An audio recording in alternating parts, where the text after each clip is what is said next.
Alright, so anyways, you live in this story, and first of all you get your own story together, and that's by integrating your motivations and emotions together under social influence. You know, Piaget kind of states that before the age of 3 kids can't really play. They're egocentric, and it's not exactly right, because you're actually playing with your mother from the time you're born. So even with breastfeeding, that's a social interaction, and it's a complex cooperative endeavor, and it's often hard for mother and infant to get that right because it's complicated and it requires a lot of social interaction. Like, well, the child has to learn not to bite, for example, you know, and the mother has to learn not to be too nervous, and there's a lot of social bonding. It's really complicated social interaction. So the child, the infant, even at the earliest stages, is already engaged in a complex social dynamic that's essentially play oriented, but it's, you know, it's pretty primordial. It has to do mostly with the mouth, and child's mouth and tongue are already hardwired at birth. So your child is this is a Freudian observation as well, your child is almost all mouth and tongue when it's born. The rest of its body, well, you watch infants, like even when they're 7 months, 6 months, 4 months, I can't even remember now, you know, they'll move their arm and they kind of go like this. It's like they have got no fine control. It's more like they have, you know, clubs on the ends of sticks. It's like that. Their nervous system isn't thoroughly myelinated. They don't have control over themselves, but their mouth and tongue are already wired up, and so otherwise they wouldn't be able to swallow or nurse. So the oral element is extraordinarily important for a young child. That's why kids put everything in their mouth, you know, even when they're a bit older. It's like they see with their tongue, which of course everyone can do. You know, if you put a block in your mouth, you can tell that it's like a cube. You can tell that it's a cube without looking at it. So you can see with your tongue, you can see with your hands, you can even see to some degree with your ears.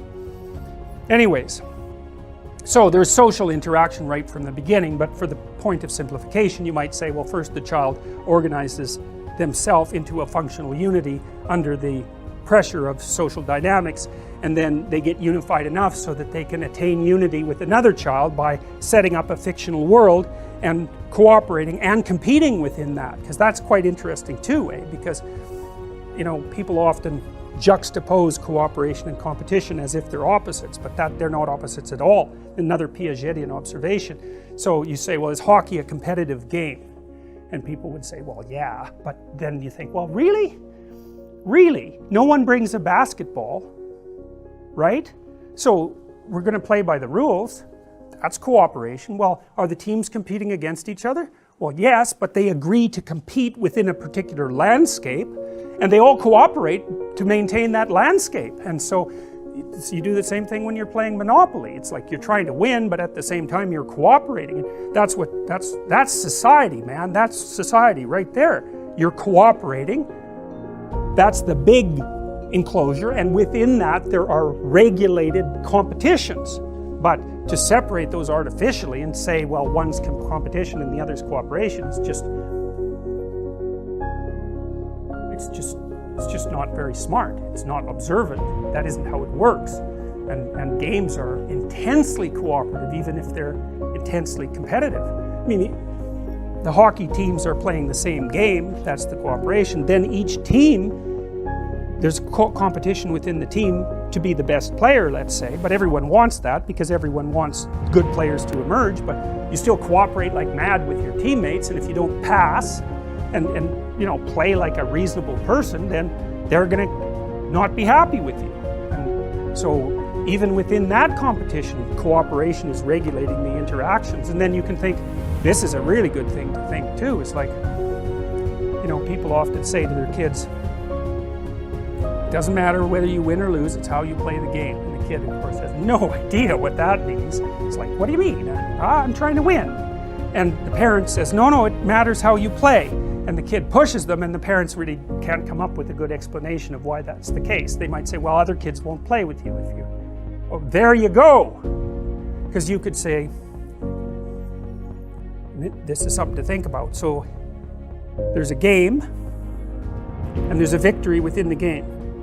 But then there's the set of all games. And there's victory across the set of all games. And the victory that you attain across the set of all games isn't winning all the games, it's being invited to play all the games. And so if you play fair, then you're playing a metagame. And the metagame is how to win across the set of all games. And so if you teach your child how to behave properly, then they always get invited to play. And that makes them winners. And that's that. And so if you understand that, you understand something phenomenally important about the emergence of morality. You know, because people, moral relativists in particular, think that morality is relative. And of course, human beings are diverse, just like languages are diverse. And there's more than one playable game, but there's not really more than one playable metagame. It's like you're either the kind of person that other people want to play with, or you're not. And if you're not the kind of person that other people want to play with, then you're a loser. It's as simple as that. And that's true of all cultures. They might be playing different individual games within their culture, undoubtedly they are, but the set of all games that they play is still common across cultures. That's part of what makes us human. And then you could say as well, we're actually evolved to detect people who are good at playing the set of all possible games. And we actually know that. That's not theoretical. We know, for example, some things are easy to remember and some things are hard to remember, you know. Here's something that's easy to remember. You play with someone and they cheat. Man, you will remember that. That's like in your mind. That's not going anywhere. And so you're great at detecting cheaters and you remember. And that's because you can't trust a cheater and you shouldn't invite a cheater to play a game with you because they might cheat. And so that's part of the innate morality system. You remember cheaters because they aren't good at playing the metagame. And of course you're evolved.